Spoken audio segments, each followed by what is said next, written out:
Federation of film societies of India Kerala ഘടകം സംഘടിപ്പിക്കുന്ന documentary ഹ്രസ്വ ചലച്ചിത്രമേള സയൻസ് 2024 ഓഗസ്റ്റ് 1 മുതൽ 5 വരെ തിരൂർ മലയാളം യൂണിവേഴ്സിറ്റി ക്യാമ്പസിൽ വെച്ച് നടക്കും. Federation of film societies of India Kerala ഘടകം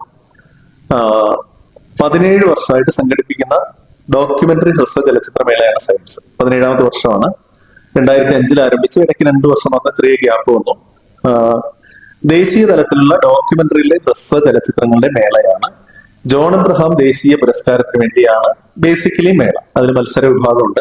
വിശദാംശങ്ങൾ അതിലുണ്ട്, ഞാനൊന്ന് ബ്രീഫ് ചെയ്യുന്നേ ഉള്ളൂ.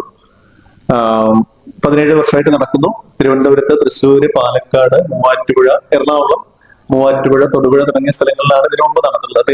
ക്യാമ്പസിലെ ചിത്രകല രംഗശാല തിയേറ്ററുകളിലാണ് മേള നടക്കുക. യൂണിവേഴ്സിറ്റിയിലെ സ്കൂൾ ഓഫ് ഫിലിം സ്റ്റഡീസിന്റെ സഹകരണത്തോടെ നടക്കുന്ന മേളയുടെ സംഘാടനത്തിൽ കേരള സംസ്ഥാന ചലച്ചിത്ര അക്കാദമി സഹകരിക്കുന്നുണ്ട്.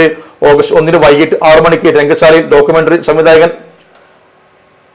ആനന്ദ് പട്വർദ്ധൻ മേള ഉദ്ഘാടനം ചെയ്യും. മന്ത്രി വി അബ്ദുറഹ്മാൻ മുഖ്യാതിഥിയാകുന്ന ചടങ്ങിൽ federation of film society of India Kerala region അധ്യക്ഷൻ ടി വി ചന്ദ്രൻ മുഖ്യപ്രഭാഷണം നടത്തും.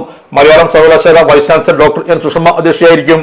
ചടങ്ങിൽ MLA-മാരായ കുറുക്കോളി വൈദ്യുതി പി നന്ദകുമാർ, മേളയുടെ ആർട്ടിസ്റ്റ് ഡയറക്ടർ പ്രേമാനന്ദ മംജൂദാർ എന്നിവർ സംബന്ധിക്കും. ഫെസ്റ്റിവൽ ബുക്ക് മന്ത്രി വി അബ്ദുറഹ്മാൻ പ്രകാശനം ചെയ്യും. ആനന്ദ് പട്വർദ്ധൻ സംവിധാനം ചെയ്ത വിവേക് എന്ന ഡോക്യുമെന്ററി മേളയുടെ ഉദ്ഘാടന ചിത്രമായി പ്രദർശിപ്പിക്കും. 26 ഡോക്യുമെന്ററികളും 17 ഹ്രസ്വചിത്രങ്ങളും ജോൺ എബ്രഹാം ദേശീയ പുരസ്കാരത്തിനായി നടക്കുന്ന മേളയിൽ മത്സരിക്കും. 50,000 രൂപയും പ്രശസ്തിപത്രവും രൂപകൽപ്പന ചെയ്ത ശില്പവുമാണ് ജോൺ എബ്രഹാം പുരസ്കാരം. വാർത്താ സമ്മേളനത്തിൽ രജി M. ദാമോദരൻ, മധു ജനാർദ്ദനൻ എന്നിവർ പരിപാടികൾ വിശദീകരിച്ചു. Sahara golden diamonds, Kottappadi, Malappuram. Phone 9744 912 916.